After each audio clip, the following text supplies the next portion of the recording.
అసలు నువ్వేం చేస్తున్నావు? నేను పని చేస్తున్నాను, కనిపించట్లేదా?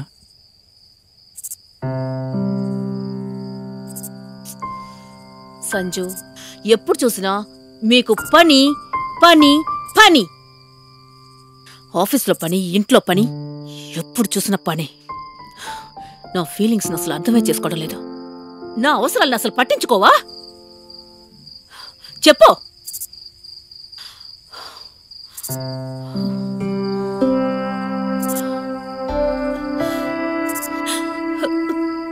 నేను తల్లిని కాలేకపోతున్నాను.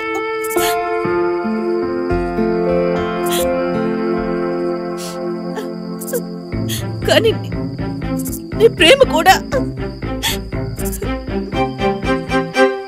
సంజు నా వల్ల కాదు. ఈ పని పక్కన పెట్టి నన్ను ప్రేమించు. నేను ఒప్పుకోను. నన్ను ప్రేమించు. నీకు తెలుసు కదా, ఎందుకు అర్థం చేసుకోవు?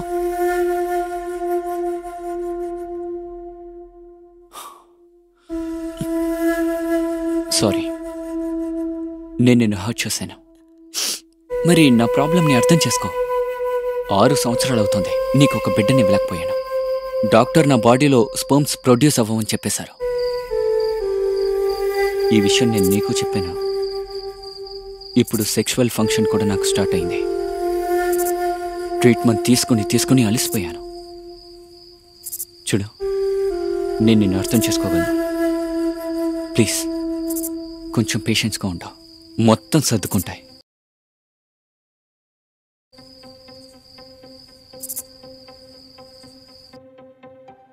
ఫ్రెండ్స్, జీవితంలో ఏ బంధాన్నైనా కాపాడేది ఒకటి మాత్రమే. ఏం కాది? నమ్మకమే. నమస్తే, నేను రాజీవ్ భరద్వాజ్. ఇంకా నేరం యొక్క కొత్త ఎపిసోడ్కి మిమ్మల్ని స్వాగతిస్తున్నాను. నేను చెప్పినట్టు ఏ బంధానికైనా పునాది నమ్మకమే. సంబంధాల్లో ఇది చాలా ముఖ్యమైన విషయం. కానీ ఈ నమ్మకం ఎప్పుడు బ్రేక్ అవుతుందంటే, మనం స్వార్థంగా మారి మన గురించే మనం ఆలోచించేటప్పుడే. మన సంతోషాలు, మన అవసరాల గురించి ఆలోచించేటప్పుడు. ఇవాల్టి మన కథ కూడా ఇలాంటిదే. పైపైన చూస్తే సంజయ్ స్మిత వాళ్ల సంబంధం మామూలుగానే ఉన్నట్టుంటుంది, నార్మల్గా. కానీ స్మితకి తల్లి కావాలనే కోరిక, ఇంకా తన ఫిజికల్ రిలేషన్షిప్, ఈ 2 సంబంధాన్ని నార్మల్గా ఉండనిస్తాయా? ఇంకా పోను పోను వీళ్ళిద్దరి సంబంధంలో పగుళ్ళు ఏర్పడతాయా? రండి చూద్దాం.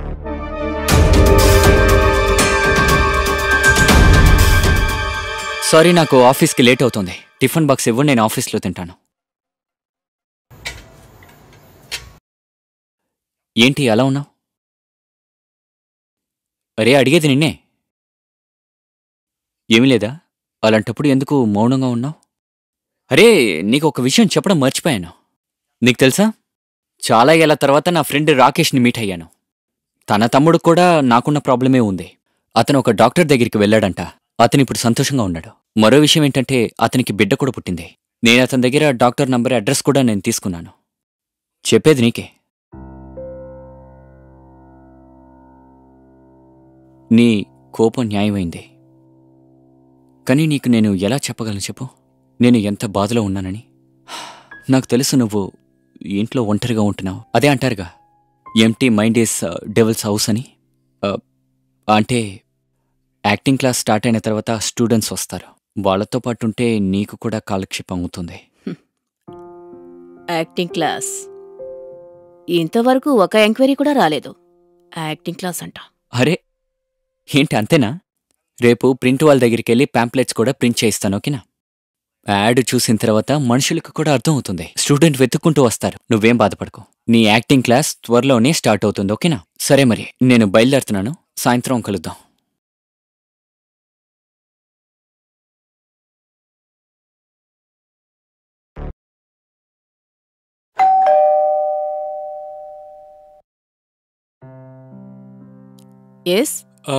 Hello ma'am, my self Aryan puri.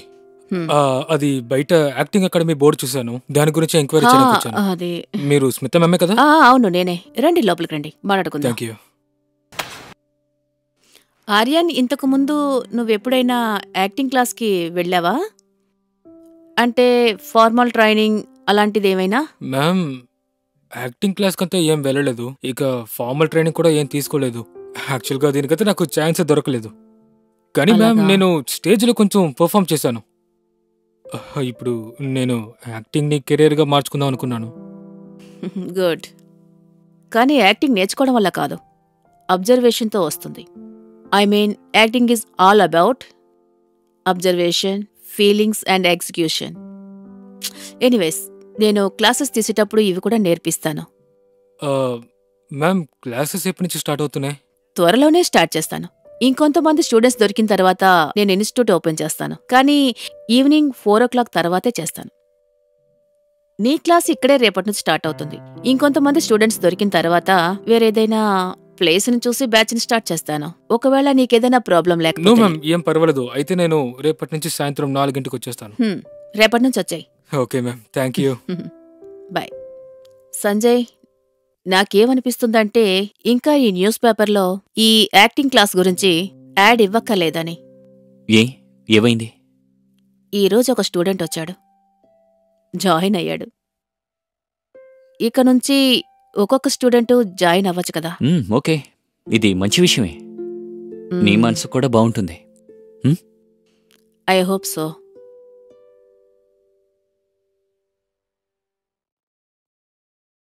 ఈ అబద్ధం నేను పొందడానికి చెప్పానంటే దానికి ఏంటి అర్థం? ఒకవేళ నేను మ్యామ్ డైలాగ్ మర్చిపోయాను. ఆర్యన్, యాక్టింగ్ అంటే డైలాగ్ చెప్పడం మాత్రమే కాదు. నేను నిన్నటి నుంచి ఇదే చెప్తున్నాను. Acting is all about observation. ముందు అబ్జర్వ్ చేయి, తర్వాత ఇమాజిన్ చేయి, ఆ తర్వాత నువ్వు ఫీల్ అవ్వు, ఆ తర్వాత నువ్వు ఎగ్జిక్యూట్ చేయి.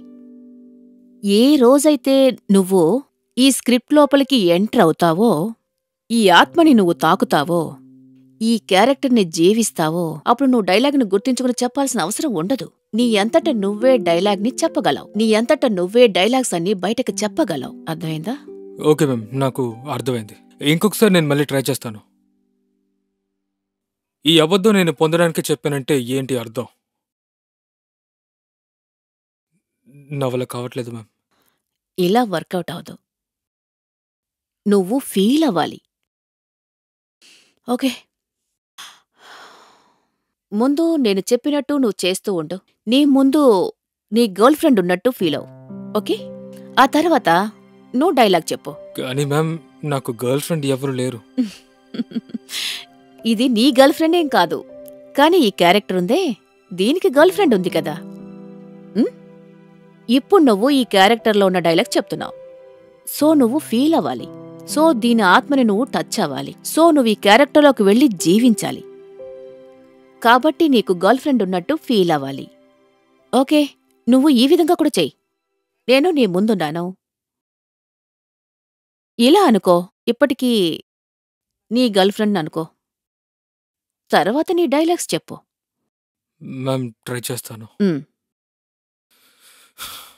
నిన్ను పొందడానికి నేను ఈ అబద్ధం చెప్పానంటే దానికి ఏంటి అర్థం? నీ ఫేస్ తప్ప నాకింకా ఎవరి ఫేస్ కనిపించలేదంటే దానికి నువ్వు ఏమంటావు? ఒకవేళ రావట్లేదు మ్యామ్. ఒకవేళ నేను నిన్ను పొందటానికి అబద్ధం చెప్పానని నీకు అనిపిస్తే ఏంటట? ఒకవేళ నాకు నీ పేరు తప్ప ఇంకే పేరు వినిపించకపోతే ఏంటి? ఒకవేళ నీ ఫేస్ తప్ప నాకు ఇంకెవరి ఫేసు కనిపించకపోతే ఏంటంట?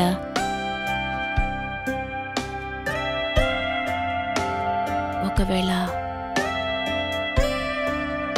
నేను నిన్ను ఎక్కువగా ప్రేమిస్తే ఏంటంట?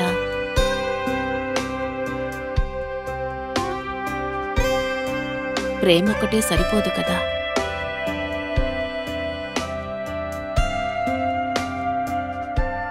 ప్రేమ మాత్రమే సరిపోదు కదా.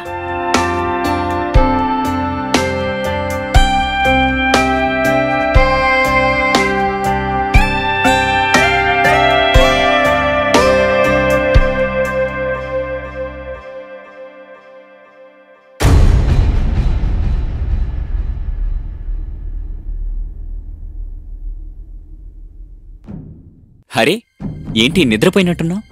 అది యాక్టింగ్ సెషన్ జరుగుతోంది కదా, అందుకే ఇంత త్వరగా వచ్చేసారేంటి? అదా పని తొందరగా అయిపోయింది, అందుకే వచ్చేసాను. అలాగా. By the way, this is Aryan, oh, my acting hi. Student. Hello sir. పేరు చాలా బాగుంది, అసలైన ఫిలిం స్టార్ లా ఉంది. Thank you sir. మ్యామ్ నేను బయలుదేరుతాను. అరే అప్పుడే ఎందుకు, మీరు కంటిన్యూ చేయండి. ఆఫీస్ పని కొంచెం ఉంది, నేను బెడ్రూమ్కి వెళ్తాను. లేదు ఆర్యన్, ఈ రోజుకి ఇంతే. రేపు ఈ టైంకి మళ్ళీ వచ్చేసాయి, okay? Okay ma'am. Bye sir.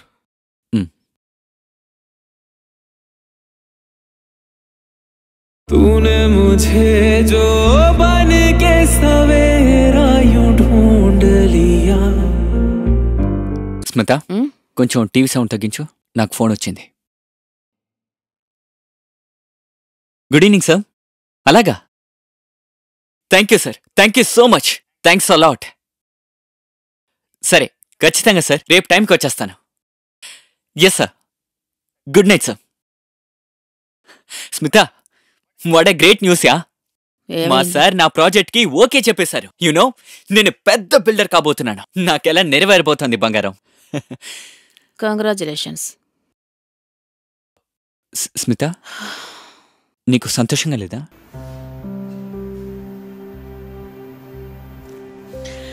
నా జీవితంలో సంతోషాలు ఆనందాలు వేరే ఉన్నాయి. ఇది నీకెప్పటికీ అర్థం కాదులే. ఆర్యన్, ఈరోజు నీకు reaction class, okay? Okay ma'am. Because యాక్టింగ్కి రియాక్షన్స్ చాలా ఇంపార్టెంట్. రియాక్షన్స్ ఎలాంటిదంటే, నేనొకటి యాక్ట్ చేస్తున్నాను అనుకో, దానికి బదులుగా నువ్వు ఒక రియాక్షన్ ఇవ్వాలి. అంటే నేను ఏ యాక్షన్ చేస్తున్నానో అందుకు బదులుగా నువ్వు రియాక్షన్ ఇవ్వాలి. సో ఇందులో మూడ్ తెలుస్తుంది, క్యారెక్టర్ తెలుస్తుంది, రిలేషన్ తెలుస్తుంది. So reaction is very very important. నీ క్యారెక్టర్కి ఏ రోల్ అయినా సరే మనస్ఫూర్తిగా చెయ్యడానికి.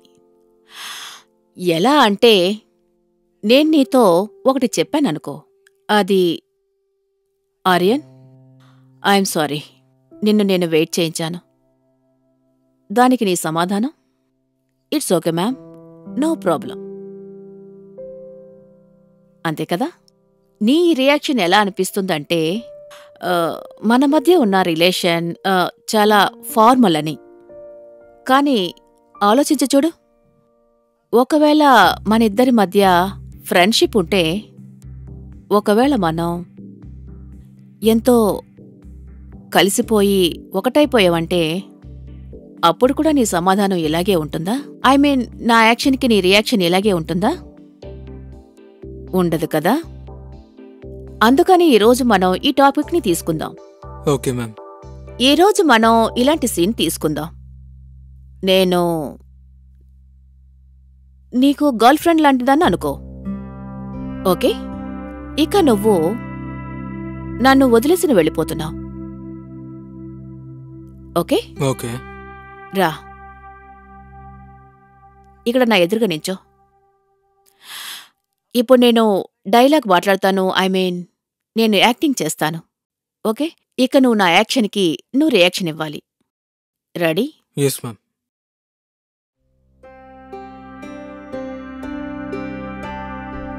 నువ్వు ఎలా ఇంత పరాయివాడివైపోయావు? నువ్వు నా గురించి అస్సలు పట్టించుకోవడం లేదు. ఒక్క లెటర్ రాయలేదు, ఒక మెసేజ్ కూడా పంపించలేదు. నీకొకటి తెలుసా, నువ్వు లేకుండా నేను ఒక్కొక్క రోజు ఎలా గడిపాను అని? నువ్వు ఇన్ని రోజుల తర్వాత వచ్చావు, ఇంకా నీకు నాకు మధ్య ఏ సంబంధమూ లేదంటున్నా. ఇవాళ నువ్వు నన్ను వదిలేసి వెళ్ళిపోవాలంటున్నావు. వద్దు, ఈరోజు నువ్వు వచ్చావు కాబట్టి నేను ఇక నిన్ను వెళ్ళనివ్వను. అసలు వెళ్ళనివ్వను, అసలు వెళ్ళనివ్వను, వెళ్ళనివ్వను. నా కళ్ళలోకి చూడు, నీకు ప్రేమ కనిపించడం లేదా? నన్ను తాకి చూడు, నేను నీకు నచ్చలేదా? నన్ను hug మేడం, చేసి చూడు. మేడం మేడం ఒకసారి మీరు ఏం నన్ను hug చేస్తున్నారు? చేసుకో. మేడం నన్ను నా వదలండి, ప్రేమ నీకు వదలండి మేడం. కనిపించదా? నాకు టైం కావాలి. See, listen. It's okay, Aryan. You take your time. కానీ నువ్వు ఒకటి మాత్రం బాగా గుర్తుంచుకో. ఒకవేళ నువ్వు మంచి యాక్టర్ అవ్వాలనుకుంటే నువ్వు ఇదంతా చెప్పకూడదు. నేను ఇది చేయలేను, అది చేయలేను అని. నువ్వు అలా చెప్పకూడదు, ఆర్యన్. కానీ మ్యామ్, నేను ఇదంతా అసలు మీతో నేను ఎలా రొమాన్స్ చేయగలను? మీరు నా టీచర్ కదా, అది కాకుండా నా వయసులో కాస్త పెద్దవాళ్ళు. ఆర్యన్, నీకు ఎప్పటికైనా నేను ఇదే చెప్పాలనుకుంటున్నాను. ఇప్పుడు నేను నీ టీచర్ అనే విషయం మర్చిపో ప్లీజ్. ఈ సమయంలో నేనే నీ గర్ల్ ఫ్రెండ్ అన్నని నువ్వు అసలు ఫీల్ అవ్వాలి. నువ్వు చెయ్యాల్సిన క్యారెక్టరు ఇది. నాతో రా, ఇలా నించో.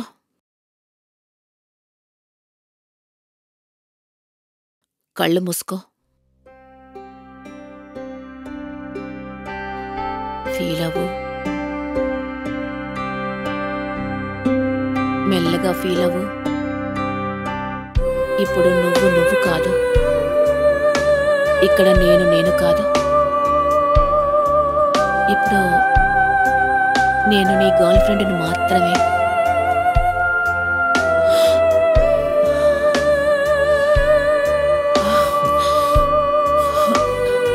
నువ్వు నన్ను ప్రేమిస్తున్నానని చెప్పు. నేను లేకుండా నువ్వు జీవించలేనని చెప్పు.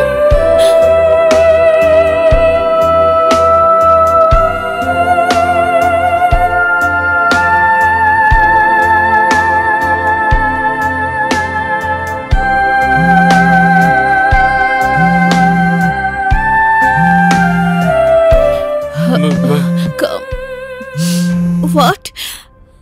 అది మామ్ కాల్ చేసింది.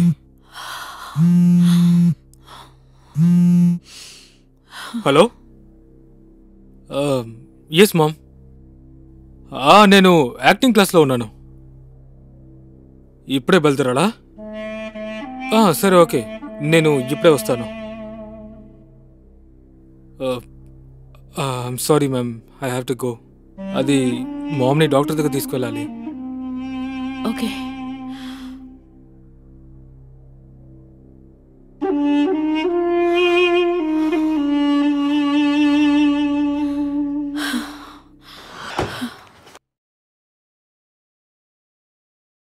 అరే Aryan, how are you?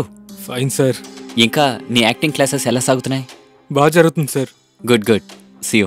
Bye. Bye sir. All the best. Thank you.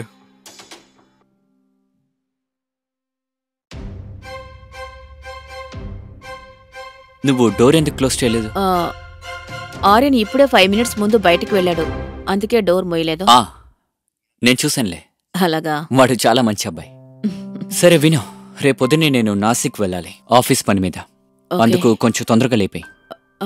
మళ్ళీ ఎప్పుడు తిరిగి వస్తావు? ఇప్పుడే చెప్పలేను. బహుశా రాత్రి 8-9 అవ్వచ్చు. ఒకవేళ మధ్యలో ట్రాఫిక్ ఉంటే ఇంకా ఎక్కువ టైం పట్టచ్చు. సరేనా? నేను వెళ్ళి పడుకుంటాను. అలాగే.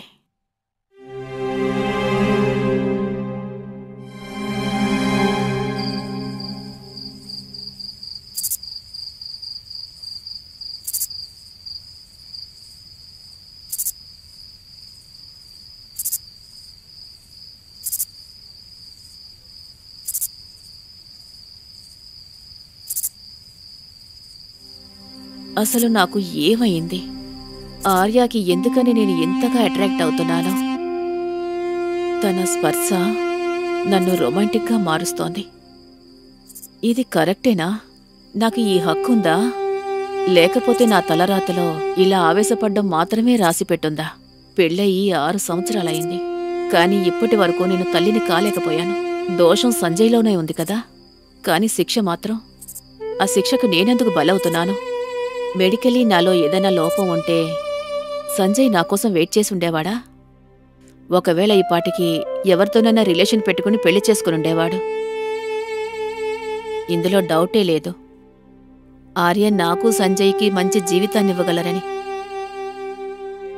బిడ్డని పొందాలనే ఆశని నెరవేర్చగలడని, అలాగే నా అవసరాలు కూడా తీర్చగలడని. అదే ఈ క్షణం.